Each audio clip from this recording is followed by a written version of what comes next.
अस्सलामुअलैकुम। आइए शुरू करते हैं आज एक रूह को लर्जा देने वाली, एक माशरती, करबनाक और इबरतनाक तहय्युर अंगेज कहानी। मुसन्निफ राहीला मुश्ताक। पर वीडियो शुरू करने से पहले इस वीडियो को लाइक और शेयर ज़रूर करें, शुक्रिया। इस जंगल बियाबान में यामनी की चीखों ने ज़मीन और आसमान में इर्ताश बर्पा कर रखा था। इंसानी खोल में छुपे हुए वो दोनों भेड़िए जिस बुरी तरह उसके नाजुक शरीर को भंबोड़ कर अपनी हवस का निशाना बना रहे थे, अगर इन इंसानों की दरिंदगी जंगल का कोई खूंखार दरिंदा भी देख लेता तो उसे अपने दरिंदा होने पर कतई ताजुब ना होता। इन दोनों इंसानों को किसी किस्म का कोई डर और खौफ ना था, और वो महज इसलिए बेखौफ थे कि उन्हें एक बेबस और कमज़ोर लड़की की इज्जत से खेलते हुए, उसके शरीर की दुर्गत बनाते हुए कोई देख नहीं रहा था, और जो देख रहा था उसकी इन इंसानुमा भेड़ियों को कतई कोई परवाह ना थी।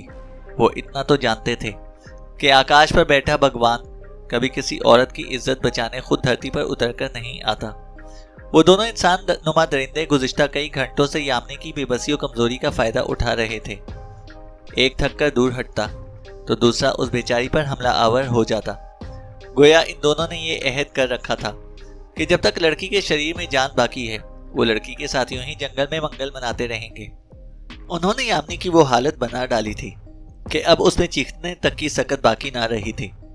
वो इन दोनों के आगे हाथ जोड़ जोड़ कर, आंसू बहा बहा कर और उन्हें भगवान के वास्ते दे देकर थक चुकी थी, लेकिन इन दोनों जालिमों को इस पर रत्ती बराबर तरस नहीं आ रहा था।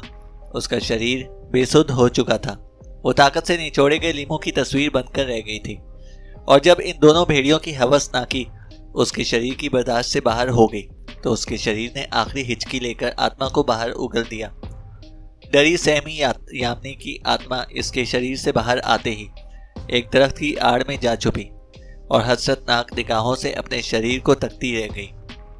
अरे ये तो मर गई रे, पहले इंसानुमा भेड़िए ने दूसरे को मुखातिब किया, जो एक दरख्त से टेक लगाए बैठा, देसी शराब की भरी हुई बोतल मुंह से लगाए खुद को फिर से ताज़ादम करने में मसरूफ था। क्या मर गई? दूसरे वाले के हाथ से शराब की बोतल छूट कर रह गई। वो तीर की मानिंद सनसनाता हुआ यामनी के बेआत्मा शरीर की तरफ बढ़ा। फिर दोनों ने उसे होश में लाने की अपनी सी हर मुमकिन कोशिश कर डाली, लेकिन वो जिंदा होती तो होश में आती। अब क्या करें? दूसरे वाले ने खौफ से थूक निगलते हुए दरियाफ्त किया। उसका नशा हरन हो चुका था। क्या कर सकते हैं अब हम? बोतलें संभाल कर घर लौट चलते हैं, पहले वाले ने निहायत सुकून से कमीज पहनते हुए जवाब दिया। और इस लाश का क्या होगा? दूसरा बदस्तूर खौफ में मुब्तला रहा। इसी जंगल में पड़ती सड़ती रहेगी, फिक्र मत करो। कई हफ्तों तक किसी को भी इल्म नहीं हो पाएगा कि इस जंगल में कोई लाश भी हो सकती है, और अगर इत्तेफाक से कोई भूला भटका इस तरफ आ भी निकला और उसे ये लाश नजर आ भी गई तो इस वक्त तक गिद्ध इसके मुर्दा शरीर का हशर नशर कर चुके होंगे। पहले वाले ने मुस्कुराकर जवाब दिया और दूसरे वाले का डरो खौफ दूर करने में काफी हद तक कामयाब रहा। दोनों ने अपनी तफरीह का बाकी मानदा सामान समेटा और जीप में बैठकर रवाना हो गए। यामनी की डरी सहमी आत्मा दरख्त की आड़ से नमूदार हुई और अपने मुर्दा शरीर की जानिब बढ़ी। क्या मिल गया तुम्हें जालिमों, क्या मिल गया? वो अपने शरीर को हसरत से तकती हुई एक कर्ब से बोली। उसकी आंखों से नमकीन पानी के चश्मे फूट पड़े। यामनी की आत्मा अपने शरीर से लिपटकर इस कदर कर्ब से रोई कि आकाश भी लरज उठा। दफतन अपनी पुश्त पर किसी के हाथ का दबाव महसूस करके यामनी की आत्मा है तो इस्तेजाब से अपनी उकबी जानिब पलटी। अब रोने का क्या फायदा? वो शैतान अपनी शैतानियत दिखाकर फरार हो गए और तुम्हारा शरीर भी तुम्हारा रहा। फिर आंसू बहाने से क्या हासिल किया? यामनी की आत्मा ने देखा कि उसके हुक्म में एक और लड़की की आत्मा खड़ी, गोया उसे तसल्ली दे रही थी। यामनी की आत्मा खाली खाली नजरों से अपनी जैसी दूसरी आत्मा को देखती रह गई। मुझे देखो, मैं कई सालों से इस धरती पर यूं ही बेमकसद भटकती फिर रही हूँ, और मैं जानती हूँ कि मुझे दुनिया के अंतिम तक यूं ही बेमकसद इस धरती पर भटकते रहना है, लेकिन मैं कभी निराश होकर रोती नहीं। हमारे रोने का फायदा ही क्या है? कौन है जो हमारी फरियाद सुनेगा या हमारे आंसू पोंछेगा? दूसरी आत्मा ने यामनी की आत्मा को उसके मुर्दा शरीर के करीब से उठाते हुए कहा, अगर तुम्हारे दिल पर कोई बोझ है तो तुम मुझसे बयान करो। कम से कम तुम्हारे दिल का बोझ कुछ तो हल्का होगा। दूसरी आत्मा ने यामनी की आत्मा का हाथ थामते हुए एक दरख्त तले आन कर बैठ गई और यामिनी की आत्मा का सर अपने कंधे से टिकाकर बेहद मोहब्बत से बोली। यामिनी की आत्मा बदस्तूर रोती रही। कौन थे वो पापी जो तुम्हारे शरीर के साथ जानवरों से भी बदतर सलूक करके भाग गए? क्या उन्होंने तुमसे किसी दुश्मनी का बदला लिया है? दूसरी आत्मा ने सवाल किया। नहीं, यामिनी की आत्मा ने लब खोले। उनमें से एक नागरेश था, मेरी पहली और आखिरी मोहब्बत, जिससे मैंने अपनी जिंदगी में बेहद सच्चा, पुरखलूस और बेइंतहा पवित्र प्यार किया था। यामिनी की आत्मा दुख से बोली। और दूसरा पापी कौन था? आत्मा ने सवाल किया। दूसरा नागरेश का बचपन का दोस्त विशंबर था। इतना कहकर यामिनी की आत्मा एकदम से खामोश हो गई। दूसरी आत्मा उसके बोलने की मुंतज़िर उसकी सूरत तकती रह गई। यामिनी की आत्मा ने तवील खामोशी के बाद अपने लब को हरकत दी। माता पिता के देहांत के बाद बड़े भैया सिद्धांत ने मेरे सर पर हाथ रखा और मुझे अपनी आगोश में छुपा लिया। जब तक उसकी शादी नहीं हुई थी, उसने मुझे बहुत प्यार और बेहद तवज्जो दी, मेरा हर तरह से बहुत ख्याल रखा। लेकिन शादी के बाद भैया की मोहब्बत और तवज्जो दो हिस्सों में बंटकर रह गई। मेरे लिए उनका थोड़ा सा प्यार और मामूली सी तवज्जो भी बहुत थी, अगर वो मुझे जिंदगी भर मिलती रहती। लेकिन भगवान को जाने क्या मंजूर था। शादी के 1 साल बाद भगवान ने उन्हें एक प्यारी सी बेटी का बाप बना दिया और इसी दिन से उनके दिल से मेरी मोहब्बत मिटकर रह गई। चंद महीनों के अंदर भैया के रवैये में इस कदर तब्दीली आ गई कि वो मेरी कोई ख्वाहिश या फरमाइश पूरी करना तो दूर की बात, मेरी बात तक सुनना गवारा ना करते। भाभी के लिए भी मेरी हस्ती एक बोझ बनकर रह गई थी। मैंने अपने तौर पर भाभी को खुश रखने के लिए घर के तमाम काम अपने जिम्मे लिए और इनको इस कदर आराम दिया कि उन्हें उठकर पानी तक खुद पीना नहीं पड़ता था। यहाँ तक कि उनकी बेटी की तमाम तर देखभाल भी मैं ही करने लगी। भाभी सारा दिन या तो सोई रहती या रेडियो पर फिल्मी गाने सुनती रहती। लेकिन इन तमाम बातों के बावजूद ना तो भाभी के माथे पर पड़ने वाली नागवारी की सिलवटें दूर हुईं और ना ही उनके दिल में मेरे लिए कोई नरम गोशा कभी पैदा हुआ। उन्होंने सिद्धांत भैया को भी अपने रंग में पूरी तरह रंग लिया था। भैया और भाभी की नागवारियां बर्दाश्त करके मुझे अपनी जिंदगी एक नागवार बोझ लगने लगी। मैं अपनी जिंदगी से इस कदर उकताहट महसूस करने लगी कि कई बार मैंने अपनी जिंदगी का खात्मा करने के बारे में भी सोचा। लेकिन अपनी जान आप लेना शायद जिंदगी का मुश्किल तरीन काम है, इसलिए यह हिम्मत भी कभी अपने अंदर पैदा ना कर सकी। फिर मैंने इस वीरान और उदास जिंदगी से समझौता कर लिया और किसी अच्छे सिले या तारीफ की उम्मीद रखे बगैर भैया, भाभी और इनकी लाडली बेटी की गुलामी को अपनी जिंदगी का मकसद बना लिया। इस दौरान कई अच्छे घरानों के लड़कों के रिश्ते मेरे लिए आए, लेकिन भाभी हर रिश्ते में कोई ना कोई बुराई का पहलू निकाल कर रिश्तों से इनकार करती रहती। जाहिर है कि मेरी शादी करने का मतलब था कि एक बेदाम गुलाम या कुल वक्ती मुलाजमा से हाथ धोना। एक तरह से मैंने भी अपने दिल को समझा ही लिया था कि हर लड़की के नसीब में सजना का अंगना नहीं होता और मैं इन्हीं बदनसीब लड़कियों में से एक थी। इससे पहले कि मायूसी का आसेर मुकम्मल तौर पर मुझे अपनी गिरफ्त में जकड़ लेता, नागरेश में मायूस जिंदगी में उम्मीद की पहली किरण, बाहर का पहला झोंका और मोहब्बत का पहला पैगाम बनकर दाखिल हुआ। नागरेश भाभी के दूर का कोई अजीज था जो जाने किस तरह भाभी को ढूंढता हुआ हमारे घर तक पहुंचा था। मुझे अच्छी तरह याद है कि पहली बार नागरेश को देखकर भाभी के हक्का बक्का सी रह गई थी। उनके चेहरे की सुर्खी जाने क्यों जर्दी में बदल कर रह गई थी और हसीन आंखों में अनजाना सा खौफ दौड़ता दिखाई दे रहा था। गोया भाभी के लिए नागरेश की आमद कतई गैर मुतवक्का, हैरानकुन और परेशानकुन थी। तुम यहाँ किस तरह पहुंच गए? भाभी के लहजे की लर्जिश मुझे हैरान कर गई थी। क्या खूब कहा है किसी ने कि ढूंढने से भगवान भी मिल जाते हैं। फिर तुम तो भगवान की मामूली सी बंदी हो। तुम्हें ढूंढना नागरेश के लिए क्या मुश्किल हो सकता था?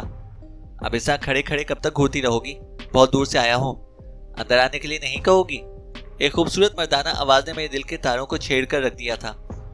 मैं जो ये सारा तमाशा अपने कमरे में खड़ी खिड़की से छुपकर देख रही थी, एक मर्दाना हुस्न और वजाहत के शाकार को अंदर दाखिल होते देखकर अपना दिल थाम कर रह गई। मुझे एतराफ़ है कि नागरेश के एक ही दीदार ने मेरे दिल की दुनिया बदल कर रख दी। मुझे पहली ही नज़र में उससे मोहब्बत हो गई। मेरा कई बार दिल चाहा कि मैं नागरेश के सामने जाऊं, उसे करीब से देखूं, उससे बातें करूं, लेकिन हर बार मेरी फितरी शर्म हया और भैया की नाराज़गी का खौफ मेरे सामने रास्ते की रुकावट बनकर रह गया। और फिर मैंने नागरेश को भी अकेले नहीं पाया। वो हर वक्त भाभी के इर्द गिर्द ही मंडलाता रहता। मैं छुप छुप कर सारा दिन उसका दीदार करती रही।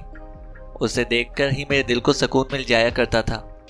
लेकिन भगवान जाने के क्या बात थी, भाभी बहुत डरी सहमी और परेशान सी रहने लगी थी।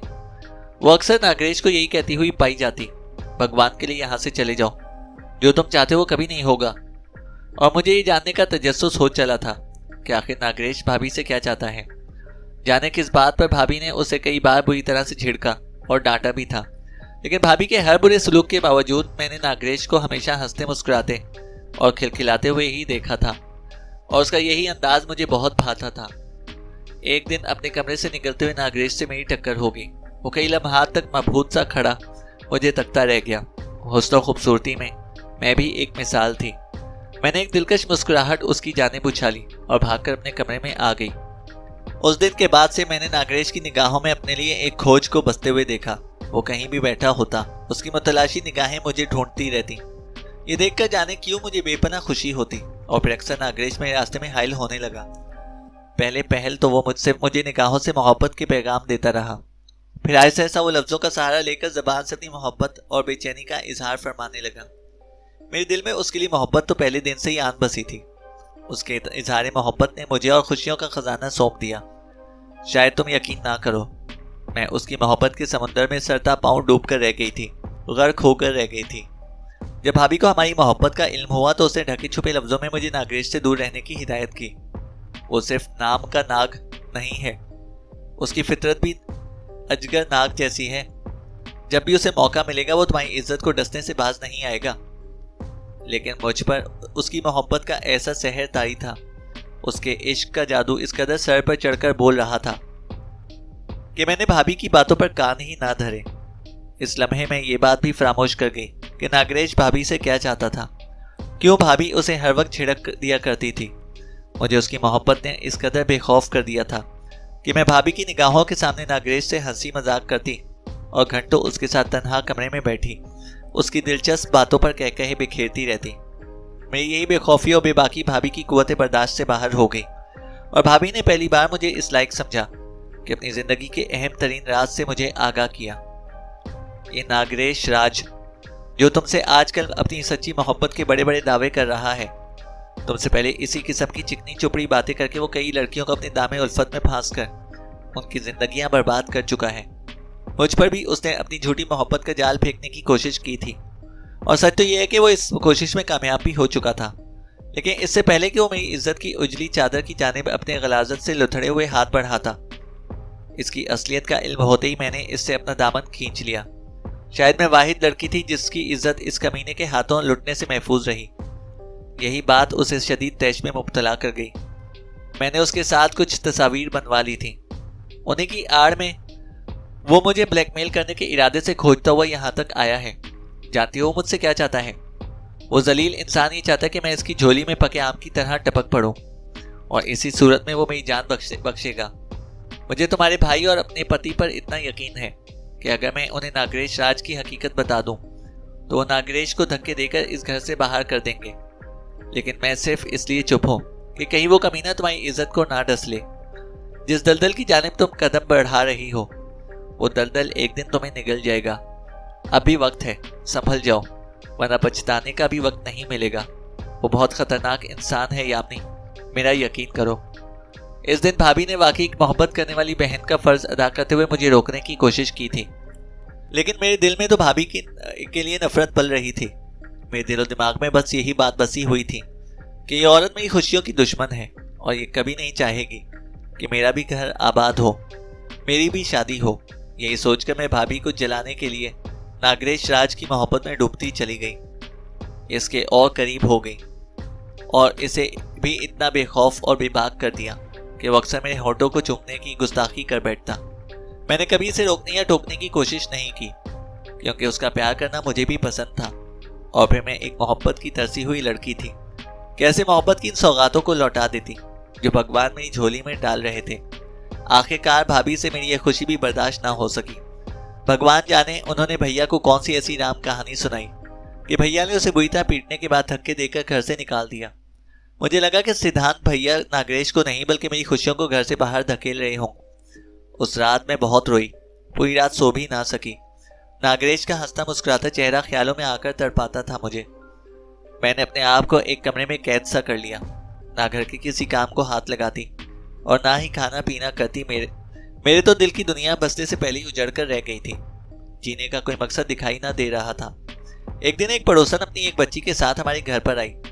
बच्ची ने सबसे नजरें बचाकर एक खत मुझे लाकर दिया। मैंने हैरत से खत की जानिब देखा। खोलकर पढ़ा तो सारी उदासी लम्हे भर के अंदर दूर होकर रह गई, क्योंकि वो खत नागरेश का था। उसे घर से बाहर कहीं मिलने की ख्वाहिश का इजहार किया था। मैंने हामी भर ली। पड़ोसन की वही 10 साला बच्ची हमारे दरमियान पैगाम रसानी के फराइज अंजाम देने लगी। वो बच्ची फितरतन लालची तबीयत की मालिक थी। नागरेश ने उसे पैसों का लालच देकर इस काम पर राजी किया था। वो बच्ची मुझसे भी पैसे बटोरा करती थी। बहरहाल हम फिर से मिलने लगे। हमारी मुलाकातें उसके बचपन के दोस्त विशंबर के घर पर होने लगी। विशंबर के माँ बाप का देहांत हो चुका था। उसका कोई भाई या बहन नहीं थे। वो 3 कमरों के अपने बड़े से घर में बिल्कुल अकेला रहता था। मेरी बहुत इज्जत करता था। उसकी जबान मुझे भाभी भाभी कहते थकती नहीं थी। वो भी नागरेश की तरह जिंदा दिल, नटखट और शरारती था और मुझे अच्छा लगता था। कई बार तन्हाई में नागरेश के कदम बहके, लेकिन मैंने हर बार उसे रोक दिया। नहीं नागरेश, शादी से पहले ये सब ठीक नहीं। मोहब्बत की हद शादी के बाद फैलाना ज्यादा अच्छा है। मैं उसे मोहब्बत से समझाती। और फिर एक दिन नागरेश और विशंबर ने शिकार का प्रोग्राम बनाया। विशंबर ने बेहद इसरार करके मुझे भी साथ चलने को कहा। मैं जाकर क्या करूंगी? मैंने यूं ही दामन बचाने की कोशिश की। शिकार का लुत्फ आपके बगैर अधूरा ही रहेगा। आप साथ होंगी तो मजा दुबाला हो जाएगा। विशंबर ने इतनी मोहब्बत से कहा कि मैं ज्यादा इनकार ना कर सकी और इनके साथ चली आई। मुझे क्या मालूम था कि इस वीरान जंगल में लाकर वो मेरा ही शिकार कर डालेंगे। ये कहकर यामिनी की आत्मा रोते हुए चुप सी हो गई। भगवान ने मर्द और सांप की फितरत एक जैसी रखी है। दोनों में से किसी को भी मौका मिले तो वो डसने से बाज नहीं आते। कसूरवार हम भी हैं।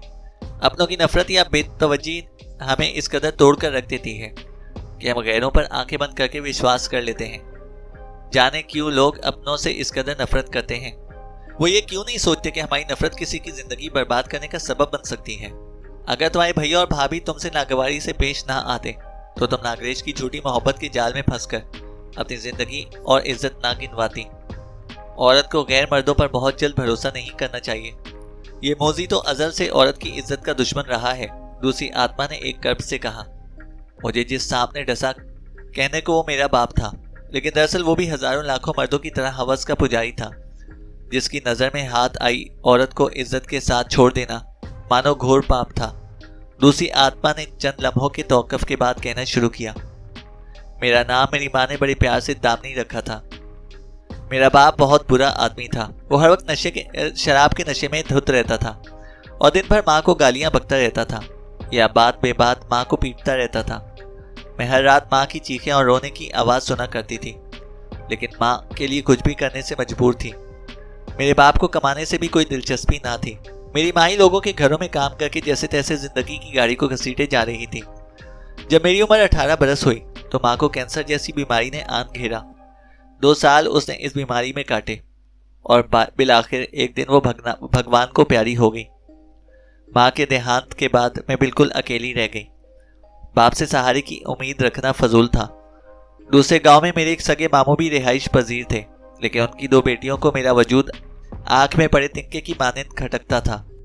इसलिए मैंने अपना सहारा आप बनने का फैसला कर लिया और माँ की तरह लोगों के घरों में काम करके अपना और अपने बेहद शराबी बाप का पेट भरने लगी। भगवान जाने वो कौन मेहरबान था जो मेरे बाप को मुफ्त में शराब की बोतलें रोज दिया करता था। मेरा बाप दिन में चंद मिनटों के लिए घर से निकलता। जब लौट कर आता तो उसके हाथ में देसी शराब से भरी कई बोतलें होती, जिसे वो दिन भर बैठकर पीता रहता और नशा ज्यादा चढ़ जाने पर पूरी रात बेसुध सोया रहता। बाज लोगों का यह भी कहना था कि मेरा बाप शराब की भट्टी से शराब की बोतलें चुरा कर लाता था। शायद ये सच ही हो। बहरहाल वो हर वक्त नशे में धुत रहता था। मैं लोगों के झूठन खाकर और उनके उतरन पहनकर जिंदगी के दिन बिताने लगी। जवानी अमीर की बेटी पर आए या गरीब की बेटी पर, वो अपना तारुफ आप बन जाती है। मुझ पर भी जवानी का बादल खूब सैर होकर बरसा। मेरी जवानी ने मुझे ये एहसास दिलाना शुरू कर दिया कि मेरी हस्ती मर्दों के लिए बाइसे कशिश बनती चली जा रही है और अपने आप को बचाने के लिए मैंने घर से निकलना बहुत कम कर दिया। मैं घर की 4 दीवारी में अपने आप को कतई महफूज ख्याल करती थी, लेकिन मैं ये बात भूले बैठी थी कि एक मर्द घर के अंदर भी रहता है, जो कहने को तो मेरा बाप था, लेकिन पहले एक मर्द था। उसकी आंखों में मेरे लिए मैल जमा हो रहा था। मैं तो इसे अपना बाप समझकर बेखौफ घर में यहाँ पर से वहाँ चलती फिरती, और जब मैं थककर जरा आराम की गर्ज से लेटती तो मेरे कमरे में आन वारिद होता और मेरे जिस्म पर अपनी गंदी निगाहें दौड़ाते हुए बहुत मोहब्बत से दरियाफ्त करता, क्या बहुत थक गई है मेरी लाडली? आज तू काम पर मत जा, मैं तेरे लिए खाना ले आऊँगा। और फिर वो आके मेरे लिए खाना लेकर आता। आहिस्ता आहिस्ता इसने मेरा घर से निकलना बिल्कुल बंद कर दिया और मेरे खाने पीने पहनने ओढ़ने की पूरी जिम्मेदारी अपने सर पर ले ली। मेरे लिए तो ये खुशी की बात थी कि उसके दिल में ये एहसास जागा। कभी कभार वो रात को अपनी चारपाई लिए मेरे कमरे में आ जाता और मेरी चारपाई से अपनी चारपाई लगाकर सो जाता। रात में जब जब नींद खुलती मैं उसे अपने आप को मोहब्बत से घूरते हुए ही पाती। मैं इस मोहब्बत को बाप की मोहब्बत समझकर मुतमईन होकर फिर से सो जाती। कई दिनों तक ये सिलसिला यूं ही चलता रहा। आखिरकार एक रात उसका जब्त जवाब दे गया और वो मुझ पर किसी वहशी दरिंदे की मानिंद झपट पड़ा और मेरी इज्जत की चादर को तार तार कर डाला। इस रात में बहुत रोई और पहली बार मुझे बड़ी शिद्दत से माँ की कमी का एहसास हुआ। मेरा ये ख्याल था कि शायद शराब की ज्यादती के बाइस मेरे बाप से एक घनौना फेल सरजद हुआ। नशा उतरते ही यकीनन वो अपनी इस हरकत पर इस कदर शर्मिंदा होगा कि मुझसे नजरें मिलाकर बात तक नहीं कर पाएगा। लेकिन मेरा ये ख्याल गलत साबित हुआ। मेरे नाम नेहाद बाप ने जो कुछ किया वो पूरे मंसूबे और अपने मुकम्मल होशो हवास में रहकर किया था, जिस पर उसे कतई शर्मिंदगी ना थी, बल्कि वो इस ताल्लुक को मुस्तकिल कायम रखने के चक्कर में था। उफ भगवान, ये सोचकर मुझे अपने पैरों तले की जमीन सुरकती हुई महसूस हुई। हमारे इस नए ताल्लुक का इल्म मोहल्ले में किसी को नहीं होना चाहिए, वरना याद रखना मैं तेरे हसीन चेहरे पर तेजाब उंडेल कर रख दूंगा। उसे खौफनाक लबो लहजे में मुझे धमकी दी। इसके बाद वो इस कदर बेखौफ हो गया कि दिन रात मुझे किसी खिलौने की मानिंद इस्तेमाल करने लगा। मैं शदीद जहनी दबाव और खौफ का शिकार होकर रह गई। मुझे अपने शरीर से ही नहीं अपनी जिंदगी से भी शदीद नफरत महसूस होने लगी। लेकिन मैं भी अपने अंदर इतनी हिम्मत पैदा ना कर सकी कि अपनी जिंदगी का खात्मा कर पाती। एक दिन पड़ोस में रहने वाली शांति बुआ मुझसे मिलने के लिए आई। किसी औरत को देखकर मेरा जब्त जवाब दे गया और मैंने हिचकियों से रहते हुए शांति बुआ को अपने बाप के काले करतूतों से आगाह किया। शांति बुआ भी ये सब सुनकर सन्नाटे में आ गई। ए भगवान, ये कैसा अंधेर है! एक बाप ने बेटी की इज्जत पर हाथ डाला। मैं कहती हूँ ऐसा पाप इस धरती पर हो गया और धरती सलामत है। धरती फट क्यों ना पड़ी, आकाश क्यों ना आन गिरा। तौबा तौबा, तू है भी या नहीं भगवान, या तुझे कुछ दिखाई नहीं देता? शांति बुआ भगवान से लड़ने में मसरूफ हो गई। शांति बुआ अपने गाल पीटती हुई मेरे घर से निकली और चंद लम्हों के अंदर उसे चीख चीख कर सारे गांव के मर्दों को इकट्ठा करके मेरे बाप की शर्मनाक हरकतों से उन्हें आगाह कर दिया। हालांकि मैंने उन्हें सिर्फ अपने मामों को ये खबर पहुंचाने की हिदायत की थी। बहरहाल शांति बुआ के वावेला मचाने से ये फायदा हुआ कि गांव के कुछ मर्दों ने मेरे बाप को पकड़कर गांव के सरपंच के हवाले कर दिया। सारा गांव ही मेरे बाप की ऐसी शर्मनाक हरकत पर अंगश्ते बदनदा था और उसे खूब बुरा भला बोल रहा था। गांव के तमाम मर्दों और औरतों के ताने तशने और गालियां बर्दाश्त न करके वो एकदम से चीख पड़ा। मैंने जो कुछ किया अपनी बेटी के साथ किया, तुम्हारी बहनों या बेटियों के साथ तो नहीं किया ना? फिर तुम लोगों को इस कदर गुस्सा क्यों आ रहा है? क्यों मुझे गालियां दिए जा रहे हो? वो मेरी बेटी है, चाहे मैं इसे बेटी समझूं या बीवी बनाकर रखूं, किसी को मेरे मामले में टांग अड़ाने की जरूरत नहीं है। उसने इंतहाई ढिठाई और बेगैरती से ये अल्फाज अदा किए, जो सुनकर गांव ने के कुछ गैरतमंद मर्दों का जवाब दे गया और वो मेरे बाप पर टूट पड़े। उन्होंने उसे इस कदर मारा कि वो अपनी खून में नहाकर रह गया। आज के बाद अगर तू गांव में तो क्या, गांव के इर्द गिर्द भी दिखाई दिया तो तुझे पत्थर मार मार कर जान से मार दिया जाएगा। हम तुझे तड़ी पार करते हैं। गांव के सरपंच ने अपना फैसला सुनाया। वो सबको गालियां बकता हुआ नामालूम मंजिल की तरफ रवाना हो गया। जब मेरे मामू को इस वाक़े की इत्तला पहुंची तो वो भी गजबनाक होकर आन वारिद हुआ। इसे जिंदा क्यों छोड़ दिया गया? मामू को गांव के सरपंच के फैसले से शदीद इख्तलाफ था। मैं इस बेगैरत को जिंदा नहीं छोड़ूंगा। मामू की आंखों में खून उतर आया था। मामू इंतहा से ज्यादा गुस्से में थे। वो मुझसे भी सीधे मुंह बात नहीं करते थे। वो शैतान कई दिनों से तेरे साथ ये घिनौना खेल खेलता रहा और तू खामोश तमाशाई बनी रही। किसी भी तरह मुझे खबर नहीं पहुंचा सकती थी। वो मुझे डांटते रहे थे। इस लम्हे में ये कतई नहीं जान पाई कि मामू मेरे पिता के इस पाप में मुझे भी बराबर का शरीक समझ रहे थे और उनके दिल में मेरे लिए भी नफरत का खोलता हुआ लावा उबल रहा था। 2 दिन तक वो मेरे बाप को पागलों की तरह खोजते रहे। जब इनका कुछ इल्म ना हो सका तो वो जैसे गुस्से से पागल होकर रह गए। एक रात में गहरी नींद के मजे लौट रही थी कि मुझे अपनी गर्दन पर क़यामत सी टूटती हुई महसूस हुई। ऐसी अजियत, ऐसा दर्द सा रगोपे में सरायत कर गया कि नींद की चिड़िया फुर से उड़ कर रह गई। बेख्तियार लबों से चीखें आज़ाद होकर रह गईं। बिन जल मछली की मानिंद तड़पते हुए मैंने देखा कि मेरे मामू अपने दोनों हाथों से में खून आलूद कुल्हाड़ी थामे मेरी चारपाई के करीब खड़े मुझे बेहद नफरत से घूर रहे थे। मेरी आंखों में हैरत, इस्तेजाब और गैर यकीनी के अलावा ये सवाल भी मचल रहा था, मेरा क्या कसूर था? मुझे क्यों बेरहमी से मारा गया? जवाबन मामू ने एक बार फिर कुल्हाड़ी बुलंद की और मेरी गर्दन पर दूसरा शदीद वार करके मेरा सर मेरे तन से जुदा कर दिया। जब तक मेरी आत्मा मेरे शरीर के अंदर बेबस परिंदे की मानिंद फड़फड़ाती रही, मेरा शरीर तड़पता रहा और मामू मेरी तड़प का तमाशा देखते रहे। जब मैं अपने शरीर से बाहर आ गई तो मेरा शरीर भी ठंडा पड़ गया। मुझे मारकर भी मामू की नफरत की प्यास ना बुझी। उन्होंने मेरे बाकी शरीर के भी टुकड़े किए और रात के अंधेरे में मेरे शरीर के हर टुकड़े को नई जगह गाड़ कर खुद इत्मीनान से अपने गांव को लौट गए और मुझे इस धरती पर भटकने के लिए तन्हा छोड़ दिया। बस उसी दिन से मैं यूं ही भटकती फिर रही हूँ। इतना कहकर दामिनी की आत्मा ने चुप साध ली। दोनों आत्माएं कई लम्हात तक खामोशी की चादर ओढ़े बैठी रहीं, यूं जैसे खामोशी की जबान में एक दूसरे को तसल्लियां दे रही हों। कुछ अरसे के लिए यामिनी और दामिनी की आत्माओं ने अपनी अपनी राहें बदल लीं। वो मुख्तलिफ जगहों पर भटकती फिरती रहीं, लेकिन एक दिन उकता कर दोनों आत्माएं फिर एक दूसरे से आन मिली। यामिनी, तुम्हारे नागरेश राज का क्या अंजाम हुआ? दामिनी की आत्मा ने दरियाफ्त किया। उसका अंजाम बहुत बुरा हुआ। तुमसे दूर होने के बाद मैं मुख्तलिफ मंदिरों में जाकर भगवान से ये प्रार्थना करती रही, ऐ भगवान, मुझे इतनी शक्ति दे कि मैं अपने दुश्मन नागरेश से अपनी बेइज्जती का बदला ले सकूं। भगवान ने मेरी प्रार्थना स्वीकार कर ली और मुझे एक खास मुद्दत तक के लिए कुछ शक्तियां इनायत फरमा दी। शक्तियां हासिल होते ही मैंने नागरेश की तलाश शुरू कर दी। मुझे उसे तलाश करने में कोई दिक्कत पेश ना आई। महज चंद घंटों की ख्वारी के बाद वो मुझे एक बेहद हसीन लड़की के साथ दिखाई दिया। लड़की हसीन होने के अलावा दौलतमंद माँ बाप की अकलौती बेटी थी और नागरेश राज उससे शादी करने के लिए बेहद संजीदा था और फिर उसने इस हसीन लड़की से शादी कर ली। मुझे भी इसी लम्हे का इंतजार था। शादी की पहली रात ही मैंने इस हसीन दुल्हन के शरीर में सकूनत इख्तियार कर ली और पहली रात ही उसे वो खौफनाक तमाशे दिखाए कि खौफ की ज्यादती से उस पर तवील बेहोशी तारी होकर रह गई और फिर मैंने उसके दिन और रात अजाब बना डाले। वो जो पराई औरतों के शरीर के साथ बेरहमी से खेला करता था, अपनी पत्नी का शरीर पाने के लिए तरसता रह गया। एक रात में उसकी नज़रों के सामने उसकी पत्नी के शरीर से बाहर आई और उसे नफरत के साथ घूरते हुए धमकी दी, अगर तुझ में जरा सी भी मर्दानगी बाकी है तो तू इस औरत के शरीर को हासिल करके बता। मैंने उसके शरीर में सकूनत इख्तियार कर रखी है और जब तक इसका शरीर मेरे कब्जे में है तो इसे अपनी एक उंगली से भी छू नहीं सकता और जब जब तू इसके शरीर को छूने की कोशिश करेगा मैं तेरा वो हश्र करूंगी कि तू मुझे कभी भूल नहीं पाएगा। मेरी धमकी कारगर साबित हुई और उसने अपनी पत्नी को हाथ लगाना तो दूर की बात, नजर भर कर देखना भी तर्क कर दिया। उसकी पत्नी के लिए पति का ये खिंचाव और सर्द रवैया परेशानी का बाइस बनता चला गया। औरतों ने इसकी पत्नी को समझाया कि वो खुद अपने पति को अपनी जानिब रागिब करने की कोशिश करे।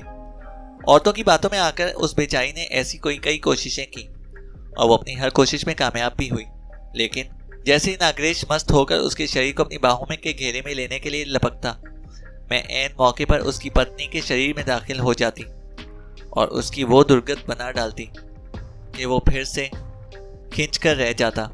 जब लोग उससे अपनी पत्नी से दूर रहने की वजह दरियाफ्त करते तो वो जवाब देता, मेरी पत्नी के शरीर पर एक चुड़ैल का कब्जा है, वो चुड़ैल मुझे मेरी पत्नी के शरीर को छूने नहीं देती। जब भी अपनी पत्नी के करीब जाता हूँ और उसे छूने की कोशिश करता हूँ, वो चुड़ैल गजबनाक होकर मुझ पर हमलावर हो जाती है। उसकी इन बातों पर किसी को भी यकीन नहीं होता था और हो भी कैसे सकता था। मैं किसी और के सामने कभी जाहिर नहीं होती थी। मेरा मकसद तो सिर्फ नागरेश को ज़हनी और जिस्मानी अजियत पहुंचाना था और वो मैं पहुंचा रही थी। दिन ब दिन उसकी दिमागी और जिस्मानी हालत बिगड़ती चली गई और नौबत यहाँ तक आन पहुंची कि उसने मुझे मारने के लिए चक्कर में अब कई बार अपनी पत्नी पर जानलेवा हमले भी कर दिए और उसे बुरी तरह लहूलुहान कर डाला। मैंने अपनी पत्नी पर हमला नहीं किया, मैंने तो इस चुड़ैल को मारने की कोशिश की जो मेरी पत्नी के शरीर पर काबिज है। वो बहुत खतरनाक चुड़ैल है। वो इस लहजे में कहता जैसे कोई राज की बात बता रहा हो। चुड़ैलें और भूत छुरी चाकू से नहीं मारा करते, उन्हें एक जाप के जरिए काबू करके जलाना पड़ता है। छुरी चाकू के हमले करके तुम एक दिन अपनी पत्नी की जान ले लोगे, उसके संगी यारा ने उसे समझाते हुए कहा। जलाने वाली बात उसके दिमाग में ऐसी जाकर बैठ गई कि एक रात उसने अपनी पत्नी को सिर्फ मेरे धोखे में ही जिंदा जला डाला। उसे खतरनाक पागल करार देकर उम्र भर के लिए पागल खाने भेज दिया गया, जहाँ पहले से मौजूद खतरनाक पागलों ने उसे मार मार कर एक दिन जान ही से मार डाला। मेरा काम खत्म हो गया और साथ ही मेरी शक्तियां भी खत्म होकर रह गईं। कुछ दिन यहाँ वहाँ भटकते रहने के बाद तुम्हारी पुकार पर यहाँ पर चली आई, यामिनी की आत्मा ने कहा। और तुम सुनाओ, तुम्हारे शैतान बाप का क्या हुआ? चंद लम्हों बाद यामिनी की आत्मा ने दामिनी की आत्मा से दरियाफ्त किया।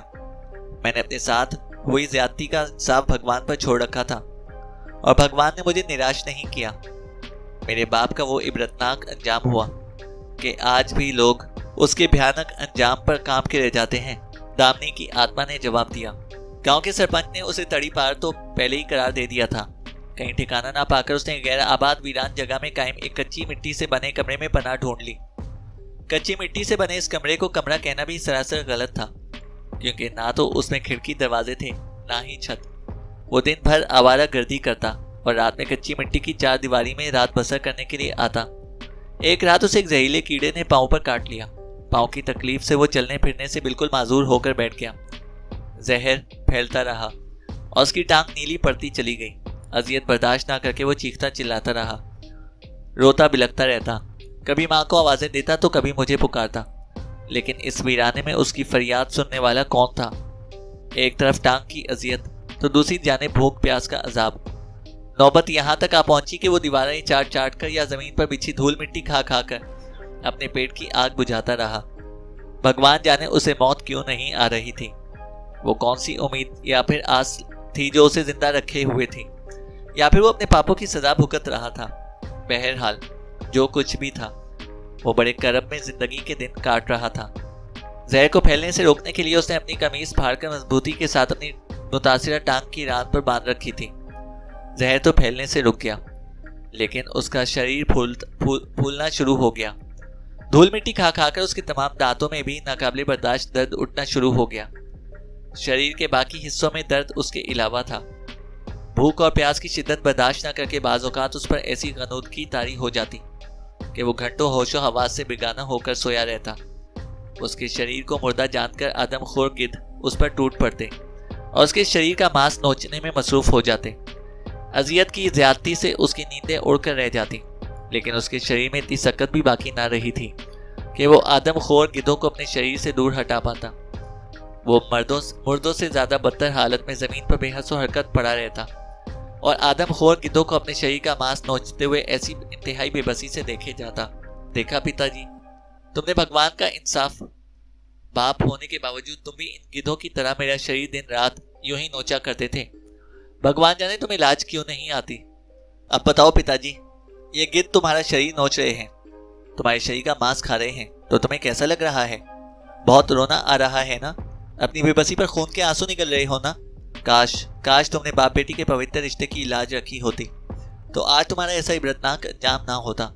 मेरी भगवान से ये प्रार्थना है कि तुम पर हर दिन एक नई अजियत का हमला हो। इस हालत में तुम इतना जियो कि जब तक तुम्हारे शरीर का एक एक अज़ू गल सड़कर अपना वजूद ना खो दे, तुम्हें मौत ना आए। एक दिन मैंने अपना आप इस पर जाहिर किया और अपनी नफरत का इजहार करके और उसे शराब देकर फिर से खुद को पोशीदा कर लिया। वो बेबसी की तस्वीर बना अपनी पीली जर्द साकित आंखों से सिर्फ मुझे घूर कर रह गया।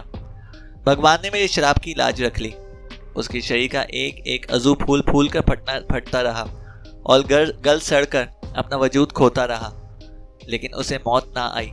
एक दिन उसका पेट भी बेहद फूलने के बाद एकदम से फट पड़ा, लेकिन वो फिर भी जिंदा रहा।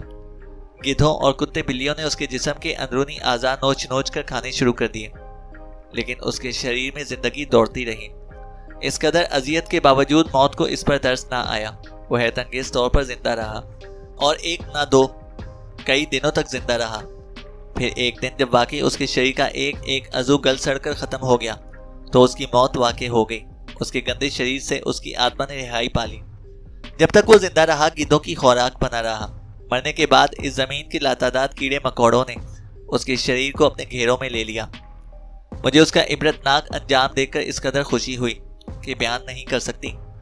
दामिनी की आत्मा ने बेहद मुसरत से कहा, हमारी जिंदगियां बर्बाद करने वाले तो अपने भयानक अंजाम को पहुंच गए, लेकिन तुमने कभी ये सोचा कि हम कब तक इस धरती पर यूं ही भटकती रहेंगी? भगवान को हम पर तरस आएगा कब? हालांकि जुल्म और ज्यादती भी हमारे साथ हुई और सजा भी हम ही भुगत रहे हैं। भगवान का ये कैसा इंसाफ है? चंद लम्हों के तौक़ुफ़ के बाद दामिनी ने जबान खोली। भगवान की बातें भगवान ही जाने, यामिनी ने एक हसरत से जवाब दिया, और फिर दोनों आत्माएं एक दूसरे का हाथ थामे आगे बढ़ गईं। कहते हैं कि यामिनी और दामिनी की आत्माओं को कई लोगों ने कई बार देखा।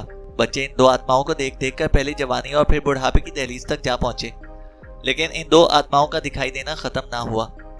ये दोनों आत्माएं यूं ही भटकती फिरती दिखाई देती हैं। उनकी जबानों पर अपने साथ हुई जुल्म और ज्यादती की यही कहानियां होती हैं, जो कई लोगों ने अपने कानों से सुनी। दामिनी और यामिनी की आत्माएं जिंदा इंसानों के दरमियान अपनी धुन में मगन यूं ही घूमती फिरती रहीं। इन दोनों आत्माओं ने ना तो जिंदा इंसानों को कभी परेशान किया और ना ही कभी किसी जिंदा इंसान से मदद की भीख तलब की। उसके बरक्स जिंदा इंसान हमेशा इन दोनों आत्माओं की खोज में पुरतजस्सुस रहे। कई जवानों ने इन दोनों आत्माओं का ताकुब भी किया, लेकिन कभी कोई इन आत्माओं के ठिकाने मालूम ना कर सका। ताकुब करने वाले हर शख्स का यही बयान था कि चलती चलती ये आत्माएं एकदम से गायब होकर गायब हो जाया करती थीं। लोगों का ऐसा कहना है कि चूंकि इन आत्माओं के शरीर पर एक सा जुल्म हुआ और दोनों आत्माएं एक जैसी ज्यादती का शिकार हुई, इसलिए दर्द मुश्तरक होने के कारण ये दोनों आत्माएं एक दूसरे से मिल गईं और एक दूसरे के साथ रहती हैं। ये तो कोई नहीं जानता कि कब इन आत्माओं को सुकून नसीब होगा और कब ये परलोक सुधारेंगी। अलबत्ता इन दोनों आत्माओं के सुकून के लिए कई लोग दुआ को रहते हैं।